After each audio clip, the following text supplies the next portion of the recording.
अरावली पहाड़ बचेंगे या राजनीति में दब जाएंगे। देश की सबसे पुरानी पर्वतमाला, लेकिन सत्ता की सबसे नई लड़ाई। एक तरफ सरकार कहती है विकास जरूरी है, दूसरी तरफ विपक्ष बोलता है पर्यावरण की बलि क्यों, कानून बदले गए, जमीन की परिभाषा बदली गई। और नमस्कार दोस्तों, आप कल्पना कीजिए कि कल को सरकार एक कागज पर साइन करे और कहे कि गंगा अब नदी नहीं हो, तो क्या गंगा सूख जाएगी? नहीं। लेकिन अगर कानून मान ले कि वो नदी नहीं है तो उसे गंदा करने वाले को सजा मिलना बंद हो जाएगी। ठीक यही आज अरावली के साथ हो रहा है। हाल ही में संसद ने फॉरेस्ट कंजर्वेशन एक्ट 2023 पास किया। इस एक कानून ने सुप्रीम कोर्ट के 27 साल पुराने फैसले को पलट दिया। सैकड़ों यूट्यूबर शोर मचा रहे हैं कि पहाड़ काटे जा रहे हैं, लेकिन कोई आपको कानूनी पेच नहीं बता रहा। आज के वीडियो में हम भावनाओं से हटकर तथ्यों पर बात करने वाले हैं। इस नए बिल के वो 3 खतरनाक क्लूज क्या है, डिक्शनरी वाला जंगल का विवाद क्या है, और सबसे महत्वपूर्ण सनातनी दृष्टिकोण से अरावली का विनाश क्यों महापाप है। अगर आप एक सच्चे भारतीय हैं तो इस वीडियो का एक एक सेकंड आपके लिए जरूरी। चलिए शुरू करते हैं। मैं प्रकाश साधु आपका हार्दिक स्वागत करता हूं मेरे YouTube चैनल पर। अगर आपने अब तक मेरा चैनल सब्सक्राइब नहीं किया है तो प्लीज पहले चैनल सब्सक्राइब करिए और वीडियो में अंत तक बने रहिए। तो आइए सबसे पहले समझते हैं लड़ाई किस बात की है। लड़ाई एक शब्द की है और वो शब्द है फॉरेस्ट यानी जंगल। अब फैक्ट पर बात करते हैं। फैक्ट नंबर 1, 1996 का गोदावर्मन फैसला। 1996 में सुप्रीम कोर्ट ने TN गोदावर्मन थिरुमप्लाड केस में एक ऐतिहासिक फैसला दिया था। कोर्ट ने कहा था कि जंगल वो है जो जंगल जैसा दिखता है, चाहे वो सरकारी रिकॉर्ड में दर्ज हो या ना हो। इसे डीम्ड फॉरेस्ट कहा गया। इसी वजह से हरियाणा की हजारों एकड़ अरावली सुरक्षित थी, भले ही वो प्राइवेट जमीन थी।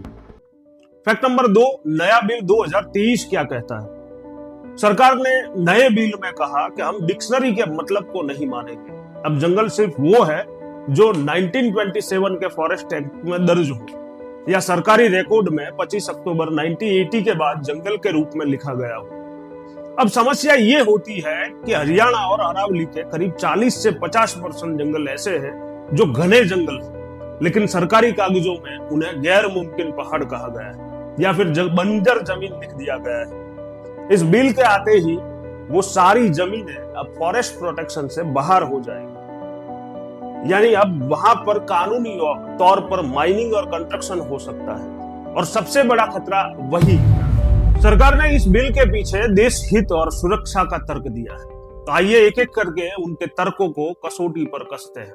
पॉइंट नंबर 1, राष्ट्रीय सुरक्षा। सरकार का तर्क है कि चीन और पाकिस्तान सीमा के पास हमें सड़कें और बंकर बनाने हैं।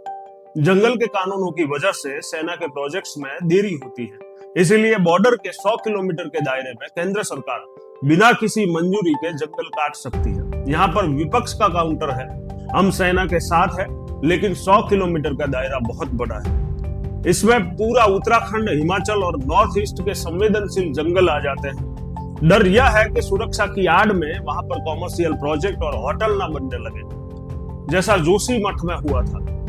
पॉइंट नंबर 2, इको टूरिज्म और सफारी। सरकार का तर्क यह है कि हम जंगलों में चिड़ियाघर और सफारीज बनाएंगे ताकि लोग प्रकृति से जुड़े और पर्यटन बढ़े। इसे नॉन फॉरेस्ट पर्पस नहीं माना जाएगा। यहाँ पर विपक्ष का तर्क है कि जंगल को जंगल ही रहने देना चाहिए। जब आप वहां पर सफारी या चिड़ियाघर बनाते हैं तो कंक्रीट की सड़कें बनती है, होटल बनते हैं और इंसानी दखल बढ़ता है। अरावली को पार्क बनाने के चक्कर में हम उसका इकोसिस्टम खत्म कर देंगे। पॉइंट नंबर 3, प्राइवेट जमीन की क्लैरिटी। सरकार का तर्क यह है कि अगर किसी किसान या व्यक्ति को अपनी जमीन पर पेड़ उगे हैं और उन्हें काटना है तो वो उसे काट नहीं पाता है। यह बिल उन्हें अपनी जमीन इस्तेमाल करने का हक देता है। यहाँ पर विपक्ष का काउंटर है कि यह सुनने में तो अच्छा लगता है, लेकिन अरावली में बड़ी बड़ी रियल एस्टेट कंपनियों ने हजारों एकड़ जमीन खरीद के रखी है।